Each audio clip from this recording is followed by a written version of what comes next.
ओम नमः सिद्धम। स्वास्तिक एपिसोड 2।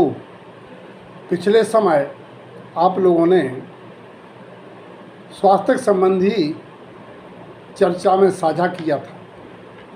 उसमें हम सब लोगों ने साझा ये किया था कि स्वास्तिक जो आकार है, परद्रव्य है, पुद्गल मूर्तिक द्रव्य है, वह हमारे लिए कल्याणकारी नहीं है।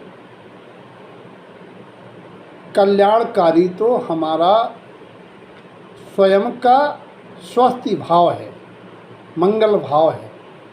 उस आकार के निर्माण के समय जो हमारे जैसे भाव होते हैं, उस भाव के अनुसार हमारा बंध होता है कर्म का। तो उस पर एक चर्चा आई थी कल कि क्या मात्र भाव करने से ही बंद हो जाता है? नहीं, पहले तो जीव उसकी प्राप्ति की शुभ गति, पंचम गति की प्राप्ति की भावना करता है। जैसे आप किसी पदार्थ को प्राप्त करना चाहते हैं, फिर उसके बारे में आप जानकारी भी हासिल करते हैं कि पदार्थ कहाँ मिलेगा, कैसे मिलेगा, कैसा होता है। उसी प्रकार से जो जीव पंचम गति की भावना भाते हैं या संसार में पंचम गति के योग द्रव्यक्षेत्र काल भाव नहीं है, तो देवगति, मनुष्य गति की भावना भाते हैं, वे फिर ये जानने की कोशिश करते हैं, चेष्टा करते हैं कि देव आयु मनुष्य आयु के आश्रय क्या होते हैं। और जो जहाँ नहीं जाना चाहते हैं, त्रियंच आयु, मनुष्य आयु और नरकायु, उनके आश्रय क्या होते हैं। तो जहाँ नहीं जाना चाहते हैं, उनके आश्रय भावों से बचते हैं, और जहाँ जाना चाहते हैं मजबूरी में, मोक्ष नहीं है तो वहाँ जाने योग्य परिणाम करते हैं। इस अपेक्षा से भावना ही मंगल कल्याणहारी है। लेकिन आपने से बात कही गई थी कि वो बात पूर्ण नहीं हुई, स्वास्थ्य अभी पूर्ण नहीं बना। क्यों नहीं बना? क्योंकि अभी 4 गतियों के 4 लाइनें आपने समझी थी, और उन 4 लाइनों में 2 लाइनें जो आड़ी है लाइन भूमि के समांतर, उसके ऊपर की 2 गतियाँ देवायु मनुष्य, देवगति मनुष्य गति, जिस शुभ में मानी जाती है, शुभ नामकरण से बनती है। और उस आड़ी रेखा के नीचे के 2 लाइनें हैं, वे नरक गति और पशु गति की प्रतीक हैं, वे अशुभ नामकरण से बनती हैं। तो इस प्रकार से भेद मौनों में हो जाते हैं। तो अब ये बात आती है कि चारों गतियों का स्वरूप, चारों गतियों के प्रतीक स्वास्थ्य साथिया को स्वास्थ्य में कैसे बदलें।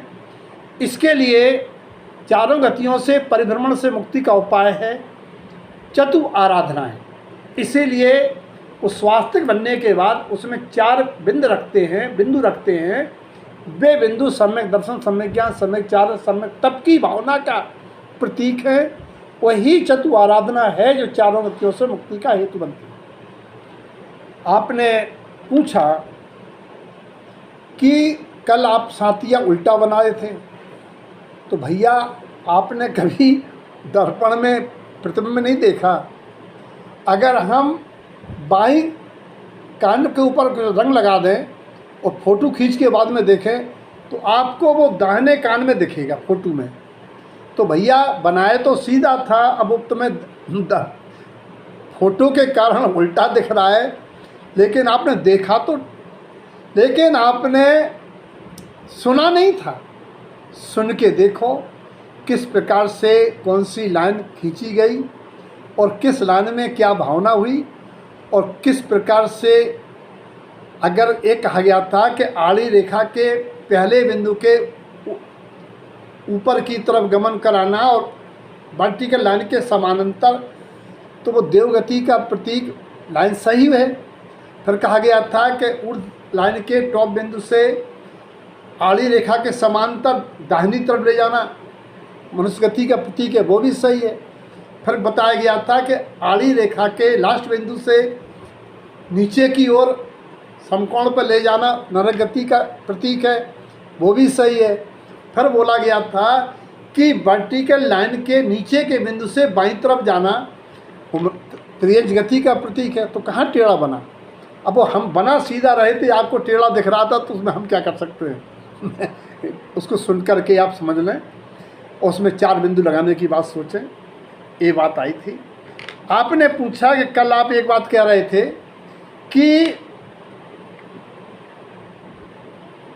त्रियंच गति नरक गति से ज़्यादा निकृष्ट है, तो उसमें अपेक्षा समझना चाहिए। जो नामकर्म की अपेक्षा से है वो निकृष्ट है, क्योंकि नामकर्म के उदय से शुभ नाम में 2 गतियाँ हैं, देवगति मनुष्य गति। अशुभ नामकर्म में 2 गतियाँ हैं, त्रियंच गति नरक गति। और अपेक्षा ये थी कि त्रियंच गति की 62 लाख योनियों में 58 लाख योनियाँ ऐसी हैं जिनमें सम्यक दर्शन प्रगटाने की योग्यता नहीं होती, अर्थात पर्याप्तक, और वे पंचेंद्रीय और सैनी नहीं होते हैं। शेष 3 गति के जीव सैनी पंचेंद्रीय होते हैं। त्रियंच में भी 58 के बाद 4 लाख योनियाँ जो है इस सैनी पंचेंद्रीय त्रियंच भी होते हैं। इसीलिए त्रियंच गति का कुछ भाग बहुभाग सम्यक दर्शन के योग्य नहीं होने से एवं क्षुद्र भाव होने से बार बार जन्म मरण के सबसे ज़्यादा दुख प्रायः त्रियंच के बहुभाग में देखे जाते हैं। जैसे निगोदिया का श्वास में 18 बार जन्म मरण, और स्थावर कायक जीवों में 4 स्थावर कायकों का एक मुहूर्त में 12,024 बार क्षुद्र भाव धारण, और वनस्पति कायक जीवों का 18,036 बार एक मुहूर्त में भाव धारण करना। और विकलत्रय में भी जल्दी मरण देखा जाता है। तात्पर्य कहने का ये है कि गति की अपेक्षा से सबसे निकृष्ट गति त्रियंच है, और आयु की अपेक्षा से त्रियंच आयु को शुभ में गिना जाता है, क्योंकि वो संयम धारण कर सकता है। नारकी और देव संयम धारण नहीं कर सकते हैं। तो दोनों अपेक्षाओं से, आयु की अपेक्षा से त्रियंच नरक से श्रेष्ठ है, और गति की अपेक्षा से त्रियंच नरक से हीन है। इस प्रकार से आपने ये स्वास्थ्य के बारे में जाना। आपने एक बात और पूछी कि स्वास्थ्य की रेखाओं का विग्रह गति से क्या संबंध है।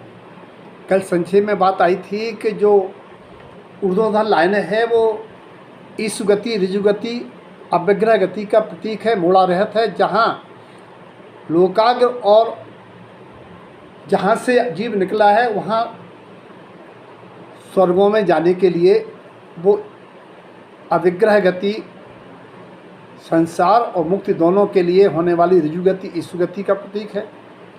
और जो आड़ी लाइन है समकोण पर मुड़ जाती है जहाँ, वो एक मोड़ की प्रतीक है। उस ऐसे बनती है जैसे कोई ज्योतिषक देव होना चाहता है, सीधा जाके ज्योतिषी विमानों में चला जाएगा, या कोई दूसरे स्वर्ग में जाना चाहता है तो उसमें भी राइट एंगल पर एक मोड़ वाली, जिसे हम पाणी मुक्ता कहते हैं, वो गति होती है। उसके बाद तृष्णाड़ी में कहीं भी जाना है, किसी भी लोक में जाना है, नीचे अधोलोक जाना है, खर भाग में जाना है, पंग भाग में जाना है, या मध्यलोक में पशु या मनुष्य बनना है, तो 2 मोड़ वाली लांगलिका होगी। और जब जीव तृष्णाड़ी के बाहर निष्कुट क्षेत्र में निगोदिया पर्याय को जाता है, तभी वह 4 समय 3 मोड़ा वाली गोमूत्र का नाम की गति को पाता है। तो ये जो लाइनों की डायरेक्शन है वो समकोण पर मुड़ने वाली है। उन भावों से गति के हिसाब से विग्रह गति, इनका संबंध चिंतन किया जा सकता है।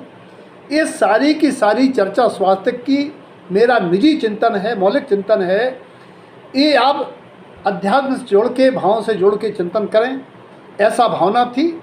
और बाकी तो जनवाणी अनंत अथाय हैं, कितने भी ज्ञानी कितनी प्रकार से चिंतन कर सकते हैं। इसीलिए कोई ये बात नहीं कि यही सही है, आप विचार करें जैसा आपको लगे।